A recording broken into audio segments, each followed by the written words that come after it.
Halo teman, selamat datang di Kyoto Hamzah Channel, dan kali ini kita akan membahas tentang persamaan antara sosialis dan juga Islam. Jadi beberapa hari yang lalu saya cek di kolom komentar saya bahwasanya ada yang menarik bahwasanya Islam dan sosialis itu memiliki kesamaan, dan jika dipikir-pikir memang betul sekali ada banyak kemiripan antara sosialis dan juga Islam. Yang ini ya, Islam sebagai pemikiran, bukan Islam tradisi yang seperti kita lihat saat ini. Karena saat ini banyak sekali Islam yang hanya sekedar tampilannya saja, tapi gak ada isinya sama sekali. Contoh, kita sering istilahnya menjalankan ibadah tapi tidak pernah menjalankan kegiatan sosial yang benar-benar sosial. Contoh, kita sering lihat banyak orang yang membangun masjid, orang minta sumbangan, tolong bangun masjid di tempat kami, tolong belikan Quran untuk santri kami, ataupun untuk perkembangan di masjid tersebut.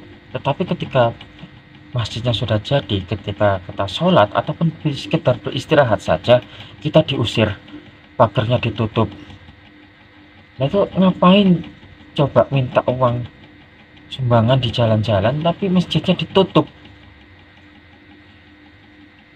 Itu yang satu. Kemudian yang kedua adalah Jumat Berkah.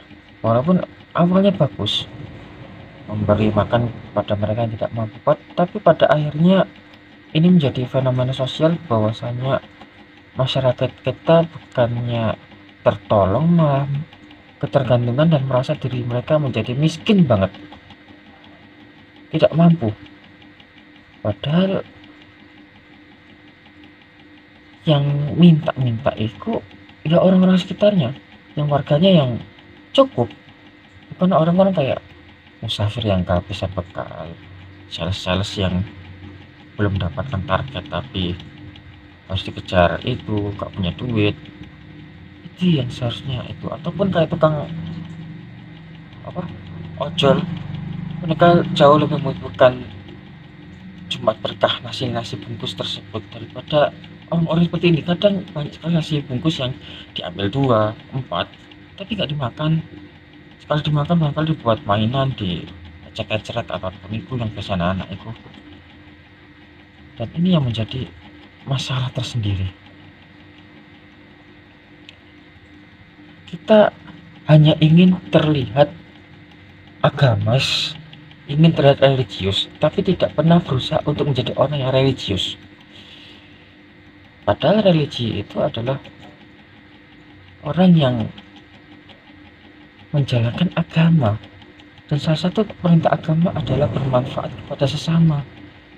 Nah kita buru-buru bermanfaat pada sesama, adanya itu memanfaatkan tampilan agar orang-orang melihat, oh ini orang sangat agamis sekali.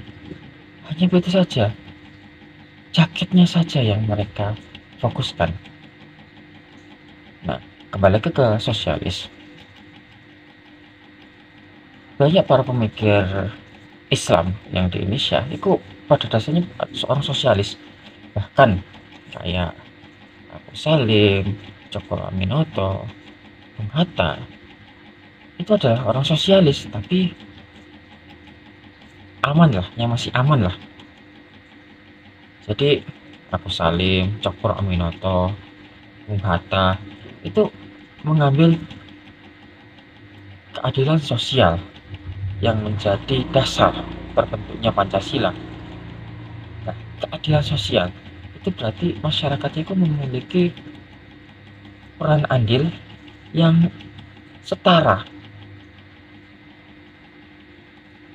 Kalau yang lebih ekstrem lagi, mungkin kayak Semaun, Tan Malaka, itu lebih ekstrem lagi. Tapi yang menariknya adalah, meskipun mereka menjadi paham komunis, tapi mereka tetap orang yang paham agama.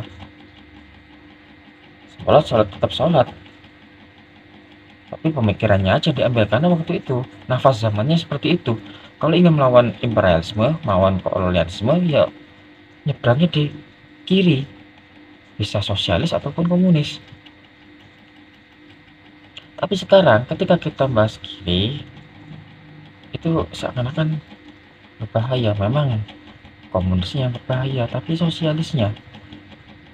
Negara ini agak amburadul karena tidak ada penyeimbangnya. Semua kanan, semua kanannya kadang-kadang nggak jelas. Ini kanan ekstremis, kanan tengah, atau bagaimana? Nggak jelas Indonesia itu. Itu yang menyebabkan Indonesia ya gini-gini aja. Gak ada semua penyeimbang lah. Ibaratnya kalau sepak bola itu minimal ada lawan yang tangguh lah. Kalau dulu ada Ronaldo atau Messi, Barcelona dengan Real Madrid, ya minimal adalah orang-orang yang itu apa namanya, gerakan-gerakan yang menyeimbang. Tapi sekarang enggak. Karena kenapa? Kita takut untuk bersaing. Itulah jadi masalah terbesar Indonesia saat ini. Dan para pemikir kiri di Indonesia rata-rata memiliki peran andil dalam hal pendidikan, dan itu yang sekarang jarang terjadi. Pendidikan itu menjadi barang mahal. Pendidikan itu barang yang ditakuti oleh para penguasa yang takut kekuasaannya tergantikan, entah itu yang agamis maupun yang nasionalis. Yang ngakunya ya tak tahu bagaimana. Mungkin itu saja yang bisa saya sampaikan. Kalau ada kritik ataupun saran, mungkin bisa tulis di kolom komentar. Saya Gito Hamzah pamit, salam.